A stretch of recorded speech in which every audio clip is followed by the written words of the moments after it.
warahmatullahi wabarakatuh.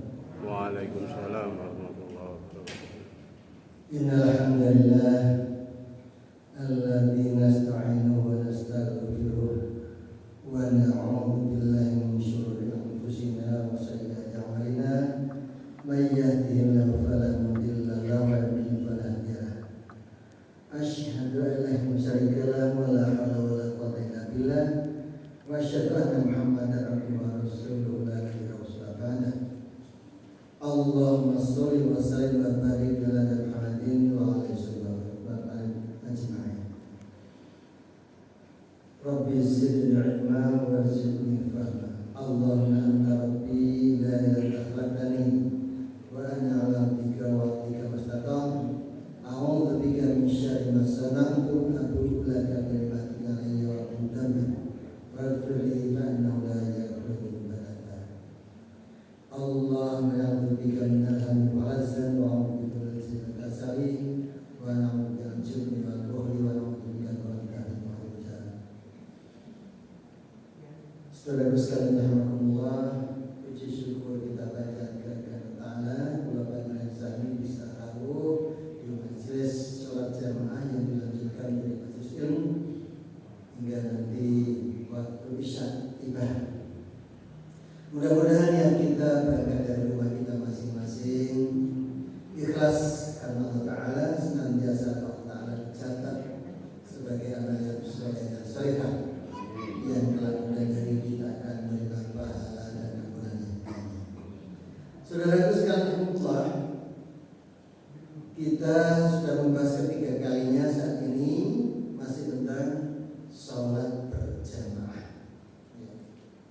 Kalau kita awali dari yang dulu, sholat jamaah itu ada yang menghukumi wajib fardhu ain, ada yang wajib ini menghukumi sunat muakkadah. Namun demikian bagi kita itu baiklah kita niatkan sebagai fardu bagi kita sejauh kita tidak punya halangan yang syar'i. Karena apa? Keutamaan sholat jamaah ini sungguh amat besar. Sungguh amat besar. Kita sudah membahas mulai yang hadir pertama kali terbagus adalah ambil saf yang pertama. Karena apa? Rasulullah mengajari orang sholat sunat itu tak kita masih berikan ya. Itu adalah ada sutrahnya. Kalau kita datang pertama kali, sutrahnya adalah tembok ini. Kalau kita tidak di depan, ada sutrah misalkan tas ya, atau cagak yang dibeli. Tetapi kata Rasulullah, seandainya kata Rasulullah, orang itu tahu betapa besarnya pahala orang yang berada pada saf pertama, maka dia akan minta untuk bisa pertama itu dengan diundi. Dari ilmu ini Pak sekalian, nek kula panjenengan di masjid pertama kali upayakan masuk itu langsung saf pertama. Kalau ibu insya Allah ini karena sudah ada tabirnya, saf pertama juga yang terdepan, karena tidak ada pintu di depan untuk ke belakang. Saf pertama yang itu. Kalau yang tidak ada tabirnya, wanita itu ada di belakang sendiri, mulai safnya. Terus kemudian kemarin sudah kita pahami orang yang paling besar pahala sholat jamaahnya itu adalah orang yang takbiratul ihramnya barengan dengan imam. Jadi bukan masbuk. Imam Allahu Akbar, makmum sekarang Allahu Akbar. Terus orang yang berpahala besar lagi itu kalau imam mengucapkan walad-dhalim, aminnya bersama imam dan kemudian bersama malaikat kata Rasul, diampunilah dosanya. Sekarang kita lanjutkan lagi, kita kemarin sudah sampai pada nomor 21.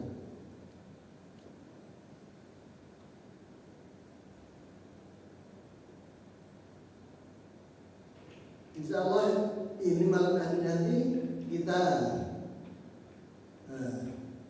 kita akan lihat videonya sholat yang munfarid dewean dan sholat berjamaah. Nomor 20, hendaklah ya, makmum itu mengikuti imam. Imam selesai gerak Allahu Akbar, makmum bergerak.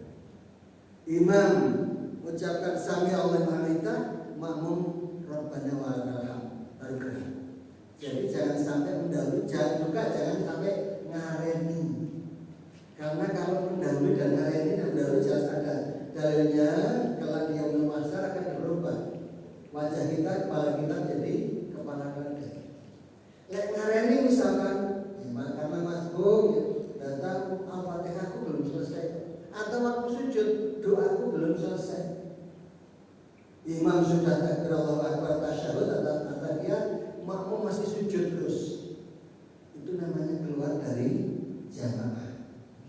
Imam itu dia akan menjadi pemimpin untuk diikuti. Nah ini perintah dalam hadis riwayat Ahmad dan Abu Dawud, kalau imam bergerak ini langsung diikuti. Ini yang terakhir kemarin adalah imam tidak boleh memanjangkan bacaannya. Rasulullah memberikan contoh. Sebelum sholat, imam itu menghadap makmum, menata makmum agar safnya diluruskan sambil melihat kapasitas makmum. Kalau makmumnya banyak yang sepuh-sepuh, itu otomatis jangan panjangkan sunatnya. Apa tidak boleh baca Al-Quran dalam sholat panjang-panjang? Boleh, tapi harus melihat kemampuan jamaah. Karena Rasul juga bersabda, sebagus-bagus bacaan Quran dalam pahalanya adalah bacaan Quran di dalam sholat. Makanya kalau sama-sama mengerti ya, dan kita kuat dalam berdiri mendengarkan bacaan sholat imam, itu senang membaca dan mengikuti imam yang bacaan Qurannya panjang, asal kita kuat. Nah, itu perlu imam, makanya melihat ke belakang sebelum dimulai menata. Terus jamaah itu diawali dari belakang imam, dari tengah, terus kemudian ke samping sampai penuh dulu safnya. Jangan membentuk saf baru sebelum saf pertama itu sudah penuh. Nah, kalau ada saf baru lagi, itu juga di belakang imam, melebarnya ke kanan dan ke kiri. Ini kadang-kadang belum dipahami. Makmum yang datang masbuk langsung menuju kepada saf yang masih kosong itu. Kita lanjutkan. Ini kemarin yang terakhir ya. Waktu membaca Al-Fatihah, disampaikan membaca Al-Fatihah itu ada 4 macam kata Rasulullah. Tidak ada makmum, atau Rasulullah melarang makmum tidak membaca apapun saat imam membaca Al-Fatihah. Kalau sampai terlambat dalam takbiratul ihram, ya, imam sudah membaca Al-Fatihah, makmumnya masih membaca doa tawajuh atau doa minta. Kabirul hamdulillah, imam sudah Al-Fatihah. Atau Allahumma ba'id baini, imam makmum masih baca doa iftitah itu oleh Rasul dilarang. Hendaklah makmum memperhatikan dan mendengarkan bacaan Al-Fatihah yang diucapkan oleh imam. Makanya bagi yang sholat menggunakan usolli, waktu qad qamatis sholat, qad qamatis sholat, cepatlah berdiri, sholat akan dimulai. Jadi ucapkan usolli kan, imam Allahu Akbar, langsung kita Allahu Akbar. Kalau imam sudah membaca Al-Fatihah, kita diam memperhatikan. Memperhatikan bacaan imam kita tanpa membaca, itu sudah bagus, sah salatnya. baca imam, makmumnya mendapatkan pahalanya. Sama. Terus kemudian kalau imam itu berhenti sejenak setelah dolin amin, itu sebetulnya jangan diartikan memberi waktu untuk imam baca Fatihah, makmum baca Fatihah. Bukan. Tapi sebetulnya menghela nafas. Karena untuk membaca surat itu juga membutuhkan persiapan nafas. Atau lebih baik itu bacaan mengikuti imam. Alhamdulillahirabbil alamin, Ar-Rahmanir-Rahim, Ar-Rahman. Mengikuti semacam itu. Waladhdallin, amin bareng. Sehingga nanti apa? Kalau imam nanti membaca surat itu ada yang keliru, makmum bisa segera membetulkan. Cuma betapa banyak ya, imam itu baca surah Al-Kafirun tidak bisa selesai. Ayat 3 dan ayat 5 lah sama itu. Qul ya ayyuhal kafirun a'budu ma ta'budun wa la antum 'abiduna ma a'budu wa la ana 'abidu ma ta'budun wa la antum 'abiduna ma a'budu. Balik nanti. Kalau tidak ada makmum yang memperhatikan itu, kaiso metu nanti makmum. Terus itu tulang. Tinggal mengucapkan lakum dinukum waliyadin. Itu kalau untungnya makmum ya mengikuti bacaan imam Al-Fatihahnya barengan setelah ucapan imam yang jahar itu diikuti. Kan masih ada waktu.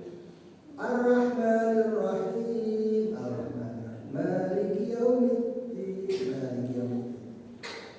Atau perhatikan saja. Ini membaca Al-Fatihah. Sama sekali tidak membaca boleh. Seperti yang saya sampaikan, kita menjadi makmum masuk sudah rukuk. Kalau orang yang masuk ini bisa sampai pada rukuk yang sempurna, itu sudah mendapatkan 1 rakaat. Jadi sama sekali tidak membaca Fatihah itu sudah mendapatkan 1 rakaat. Baca kami bagi makmum ya. Ini kalau tadi yang saya sampaikan, kalau makmum mengucapkan amin bareng imam, bareng malaikat, diampunilah dosa-dosanya yang telah lalu. Ini dalilnya hadis Ahmad. Jadi enak sekali di dalam sholat berjamaah penuh dengan pahala dan ampunan. Lanjut. Ucapan takbir. Nah, ini kalau takbir nyaring maka kepalanya bangun dari sujud ke sujud ketika takbir itu hanya ada waktu-waktu tertentu. Termasuk takbir yang diikuti dengan semacam gerakan etikol. Tangan ke atas. Pertama, takbir Allahu Akbar. Tangan ini menghadap kiblat. Setara dengan telinga, sejurus dengan bahu. Jadi tidak di dada, ya. Setara dengan tangan, sejurus dengan bahu. Nanti ada contohnya. Terus terdekatnya di atas dada, ala sadri. Dalam bahasa Arab, ala sadri itu mulai dari dada ini sampai pusat. Cuman karena Rasulullah itu adalah sholat itu santai, tidak, maka bukan. Menurut saya bukan di atas dada yang berada di menjelang leher, bukan. Di atas dada yang normal santai. Itu sahabat. Pertama takbiratul ihram mengangkat tangan, terus takbir untuk rukuk juga mengangkat tangan. Terus kemudian takbir i'tidal dari rukuk sami Allahu liman hamidah itu juga mengangkat tangan. Kayak takbiratul ihram. Yang terakhir takbir dari tasyahud ya. Rakaat kedua menuju rakaat ketiga. Itu juga mengangkat tangan. Jadi ada 4 tempat takbir intikal mengangkat tangan. Jadi takbiratul ihram Allahu Akbar mengangkat tangan setara dengan telinga dan bahu, terus kemudian Allahu Akbar rukuk, i'tidal dan sami dan takbir berdiri dari rakaat kedua tasyahud awal menuju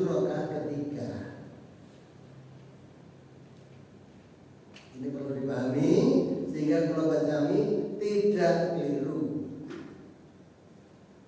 Nah ini dalilnya hadis Bukhari.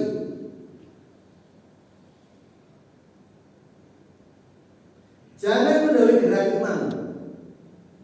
Ini juga dawuh Rasulullah.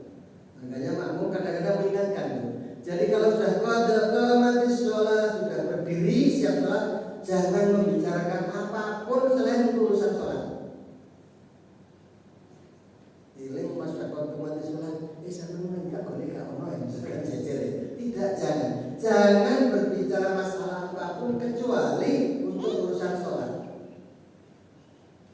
Nah, ini takbir ini ya, untuk berdiri tadi ya, itu kalau yang biasa ragu-ragu mari salam saya salaman, lebih baik ini kalau ke majelis berdiri kalau ajak salaman kanan kiri, lebih baik daripada selesai salat baru bingung salaman. Karena selesai salat itu tuntunan Rasulullah adalah berzikir. Jangan mendahului gerak imam. Nah ini kalau bagi yang masbuk ya, itu kalau imam itu bahwa sudah rukuk ikut rukuk, pas sujud Allahu Akbar langsung sujud, cuman belum di masukkan satu rakaat. Pas tasyahud Allahu Akbar ya tasyahud. Makanya ada Imam Hambal itu ada saat-saat rukuk yang rakaat terakhir atau sujud yang terakhir itu dipanjangkan. Sujud itu kan memang Rasulullah dawuh waktu yang paling pendek berhadapan atau paling tepat paling dekat dengan Allah Ta'ala. Perbanyaklah doa.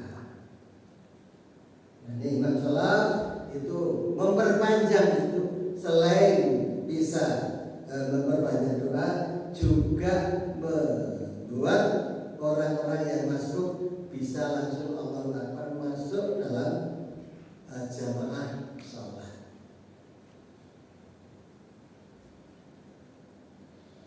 Ini ada hadisnya juga. Imam itu selesai salat menghadap makmum. Imam itu selesai salat menghadap makmum. Kalau makmum tetap dalam posisinya. Karena apa? Ada dalilnya nanti. Jangan berpindah tempat. Karena apa? Rasulullah selesai sholat tidak pindah tempat, yang dari tempatnya duduknya didoakan oleh malaikat. Didoakan malaikat.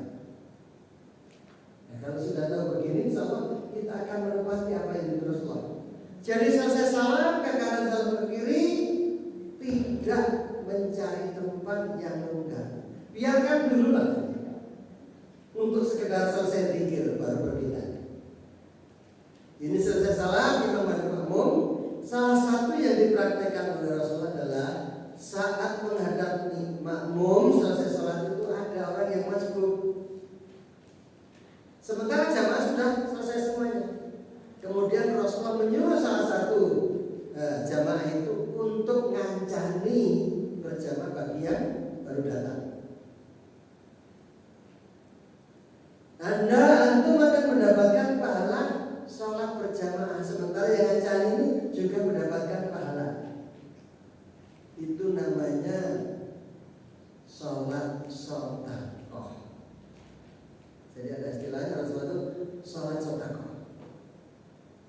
Misalkan di antara bapak ini istri tidak bisa berangkat ke masjid karena banyak kesibukan, makanya Rasulullah tidak memfardukan, tidak sunat muakkadah yang untuk para istri menuju ke masjid karena begitu banyak tugas-tugas di rumahnya. Suami pesan, "Mbak, saya nanti akan segera pulang, kita sholat jamaah lagi, sholat untuk Umi." Boleh begitu. Kalau di rumah misalkan ada putrinya sholat di rumah bersama putri, keluarganya juga boleh. Tapi ini bapak ini boleh sholat bersama istrinya di rumah. Itu untuk pendidikan. Nah ini, tidak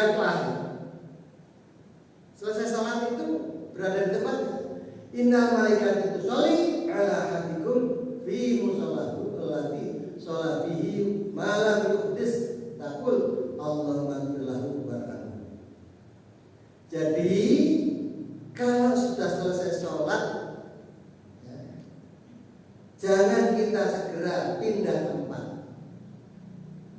Sungguh para malaikat mintakan rahmat untuk salah seorang dari kamu selama masih tetap duduk di tempat sholatnya.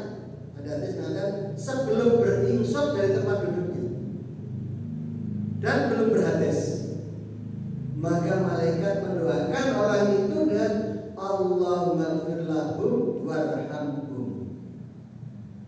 Ya Allah, ampunilah dosa-dosa orang-orang yang tersesat masih berada di tempatnya itu, dan berikanlah rahmat kepada mereka.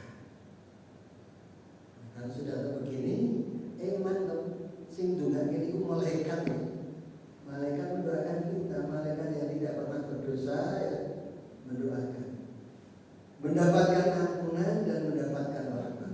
Yang lain kalau masih berada di tempatnya itu, kita juga akan mendapatkan banyak kebaikan, karena itu tempat kita duduk waktu sholat itu adalah tempat yang mustajabah.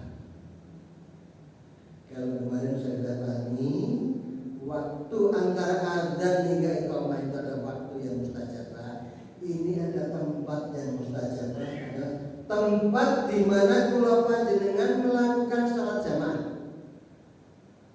Selain tidak pindah itu juga kan malaikat, tempat itu pun juga mustajabah. Saya kira itu mari kita saksikan. Ini kita saksikan untuk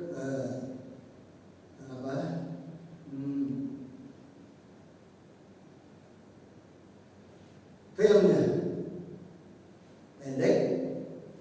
Ini masih ada, jangan lewati depan orang sholat. Ini orang sekalian, saya pernah menyampaikan saat dan berugian ada. Kita keluar dulu.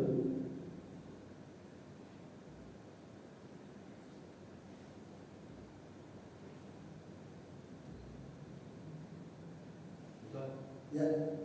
Kalau barangnya imam, barangnya imam. Jadi gerakannya itu setelah imam selesai apa-apa dari imam Allahu Akbar, baru kita gerak. Kalau yang belakang tidak mungkin bergerak dari imam, karena apa-apanya itu adalah dengan takbir itu. Hukumnya? Ya, kalau hukumnya yang saya sampaikan tadi, barengi, bisiki, ngareni itu diambil maksar nanti akan berubah wajah nanti ya. Mungkin itu tidak ada. Bareng itu menjadi berdosa tidak ada.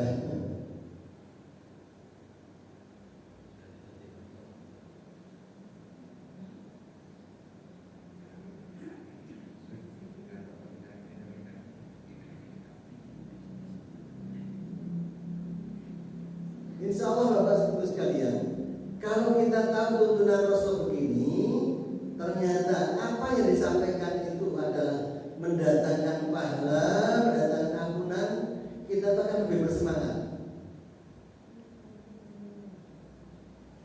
Kayak misalkan tentang sholat sunat, karena Rasulullah itu menyampaikan perbanyaklah sholat sunat, karena setiap sujud Anda adalah Allah memberi ampunan dari dosa.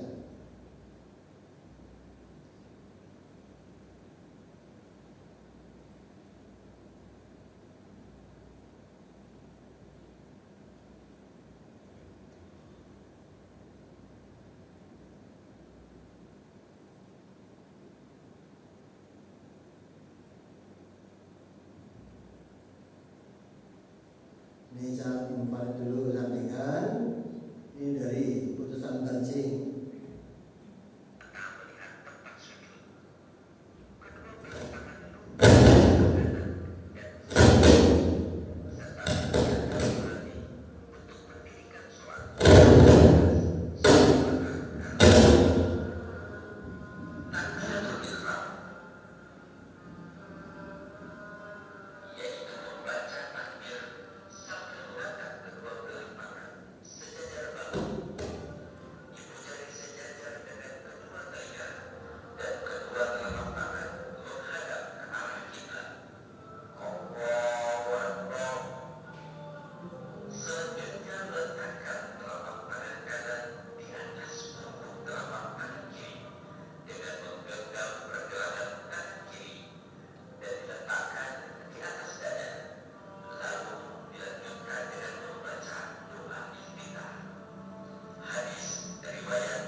Muhammadiyah, karena saya pernah ya mengikuti ojo koyo Muhammadiyah Wahabi, ojo Al-Fatihah dikorupsi. Nah, ya. Jadi ini tarjih filmnya kan, baca ta'awud dan basmalah diman sir.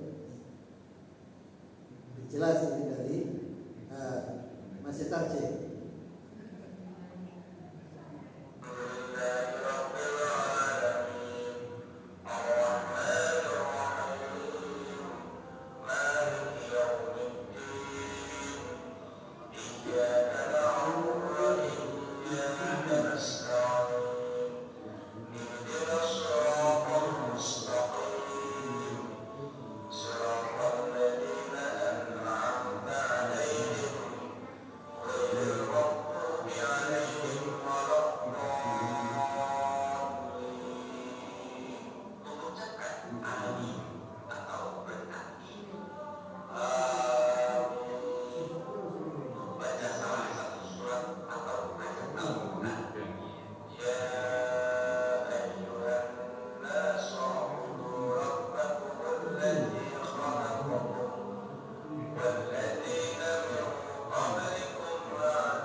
Terus sekalian di persan ini ya, Rasulullah dalam sujud ini menyampaikan, jangan kalian bersujud sebagaimana binatang buas yang sedang tidur. Jadi tangan jari-jarinya menghadap kiblat, berada di posisi kanan kiri telinga. Tidak boleh lengan itu menapak pada lantai sujud. Kecuali ibu yang hamil, tangan itu bisa disangga untuk perutnya. Disanggakan untuk perutnya, khusus untuk ibu yang hamil. Tadi rukuknya, punggungnya itu lurus. Kalau tangan kita memegang lutut, kaki kita lurus, tangan lurus, insya Allah punggung sudah rata. Kata Rasulullah, kalau diberi air dalam gelas, berisi gelas, air dalam gelas ditaruh di punggung tidak tumpah. Zaman Rasulullah sudah ada alat pengukurnya ya, semacam itu. Sujud tadi mulai awal ya, Rasulullah itu lutut dulu. Malah ada tambahan Rasulullah, jangan kalian gerak sujud seperti unta mau tidur. Ya, unta mau tidur itu Rasulullah. Kita lanjutkan ini. Dia bertahan wajah dan tidak bergabung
Ini Bapak sekalian, doa sujud dan rukuk yang dibaca ini setelah diterapkan Rasulullah ya, Subhanakallahumma rabbana wa bihamdika maghfirli, ini salah satu pilihan untuk kita baca.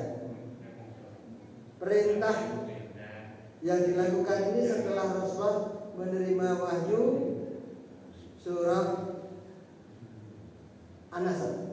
Idza jaa nasrullahi wal fath wa ra'aitan nasa yadkhuluna fi dinil afwaj fasabbih bihamdi wastaghfir. Itu memenuhi itu, bertasbih dan mohon ampunan istighfar. Itu kurang lebih 100 hari atau 3 bulan sebelum Rasulullah meninggal. Jadi sampai beliau wafat itu bacaan rukuk dan sujudnya yang Allah maafkan. Bacaan-bacaan ini tadi tanpa menyalahkan bacaan yang lain ya, selain yang dicontohkan.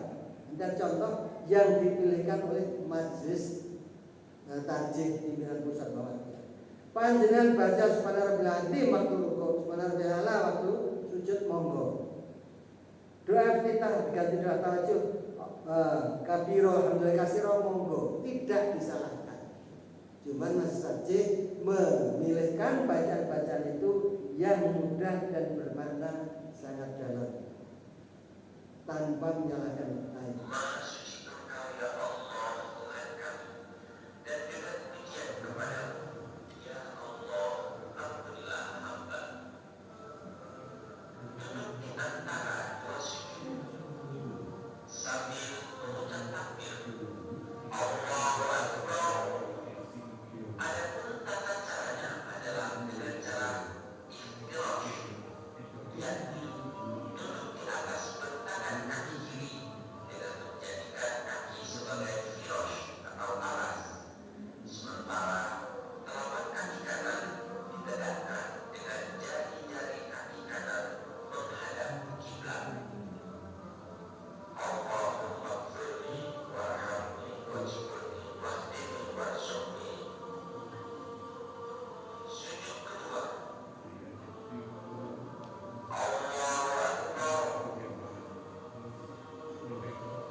Sekalian, dari rakaat pertama dan menuju kedua itu ada duduk sebentar. Itu dalam ilmu fikih disebutkan bagian dari tumakninah itu di situ.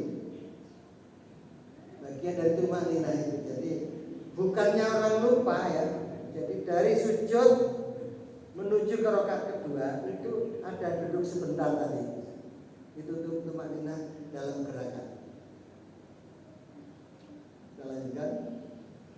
Rakaat kedua, cara dan sikap pada rakaat kedua sama dengan rakaat pertama, hanya ada perbedaan, yaitu dalam rakaat kedua tangan tidak diangkat seperti pada rakaat pertama.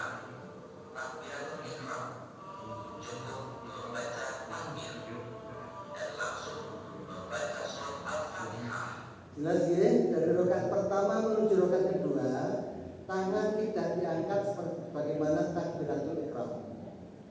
Nanti dari rakaat kedua menuju ketiga baru diangkat. Tadi saya katakan 4 takbir intikal itu, perbedaan antar pada gerak itu 4 takbir itu. Tapi khusus dari rakaat kedua menuju ketiga itu tidak diangkat tangannya. Nanti dari ketiga menuju keempat juga tidak diangkat tangannya. Tidak perlu membaca doa istiftah.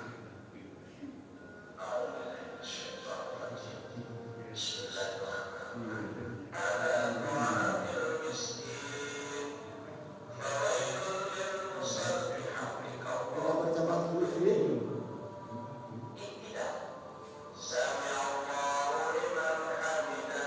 Ingat semua tadi juga tangannya diangkat setara dengan telinga.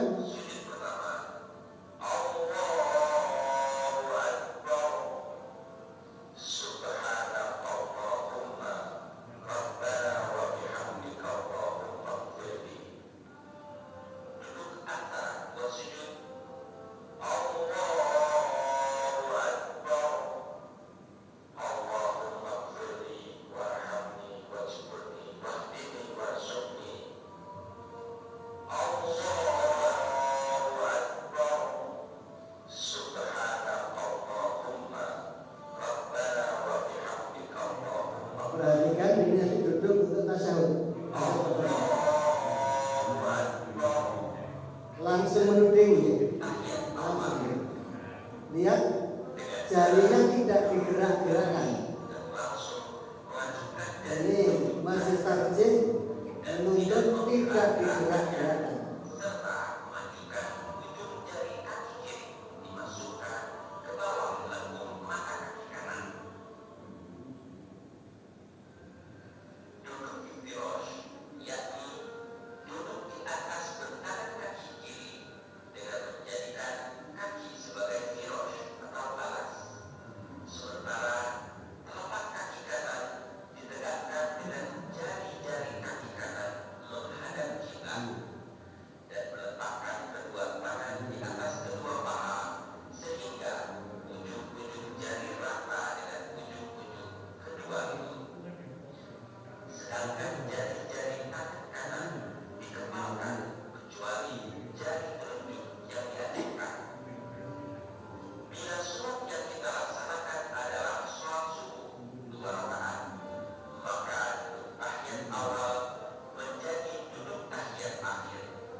sekalian, ya, sholawatnya tidak pakai sayyidina.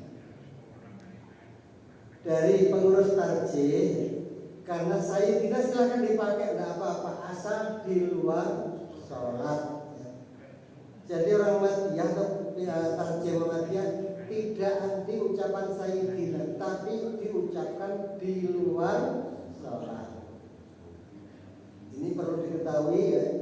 Sama halnya tadi itu bacaan Al-Fatihah, itu dibaca komplit mulai ta'awud karena perintah Al-Quran.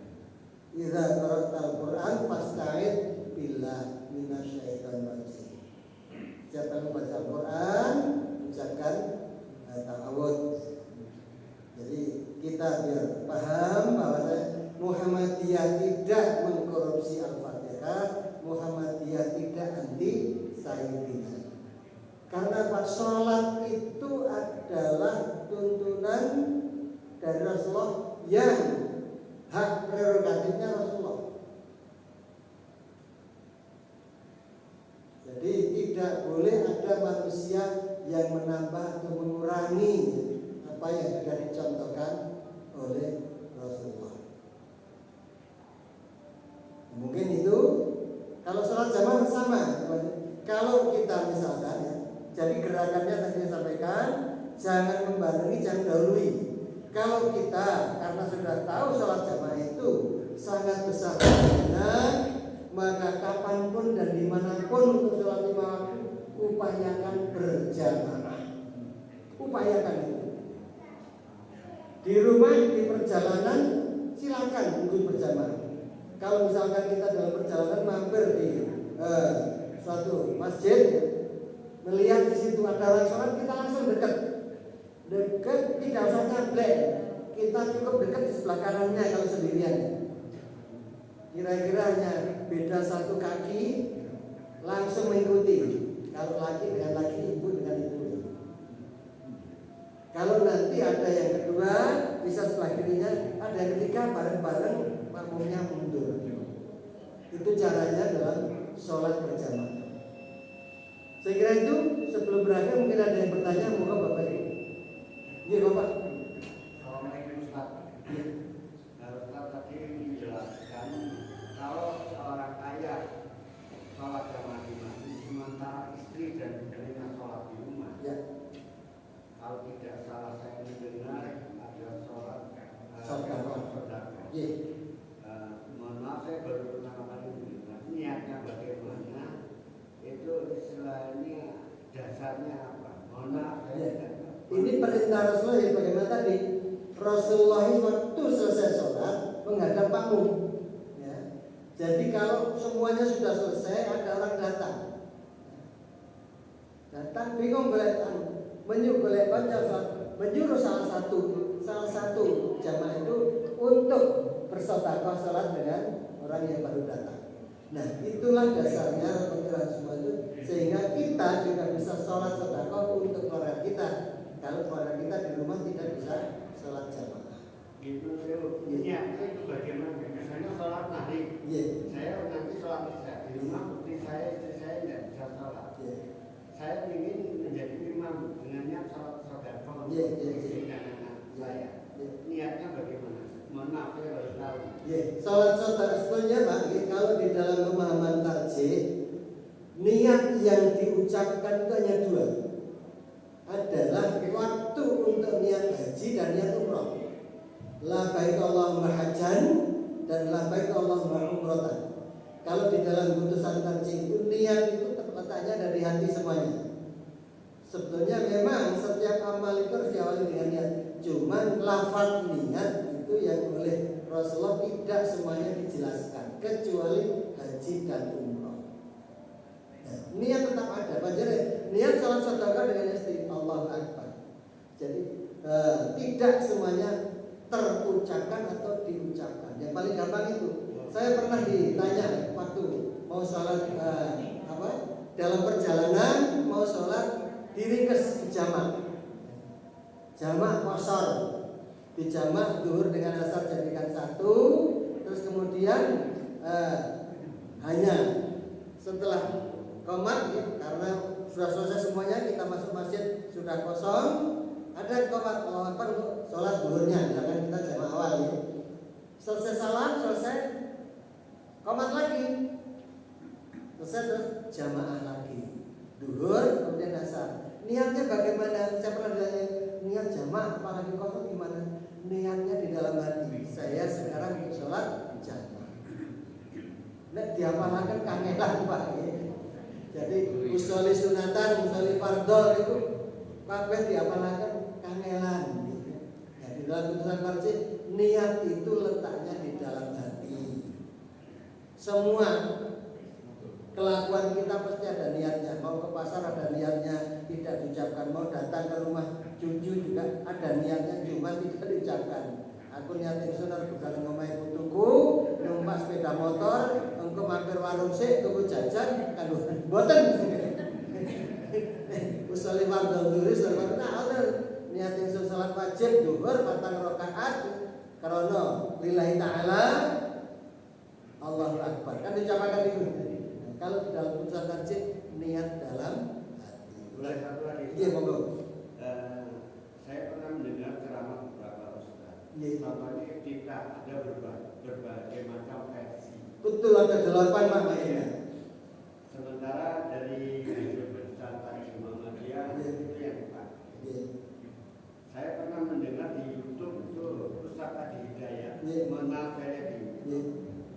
Alangkah baiknya kalau memang kita mau mengamalkan sunnah Rasulullah, sebaiknya bervariasi. Pertanyaan saya kepada Ustaz, misalnya katakanlah istilahnya iftitah salat maghribnya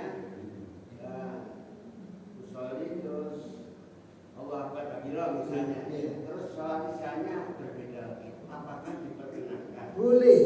Padha karo panjenengan ya pas rukuk subhana rabbil azim ditambah subhanallah rabbana wa bihamdihi wa berli. Boleh. Sujudnya juga begitu. Subhanallah rabbana wa bihamdihi wa berli ditambah lagi subhana rabbil azim. Allahumma bil jiddi wa kata lagi. Baca itu kata. Pas disabjah hanya memilihkan yang mempermudah untuk ibadah-ibadah bagi warga Muhammadiyah tanpa menyalahkan yang lain, gitu.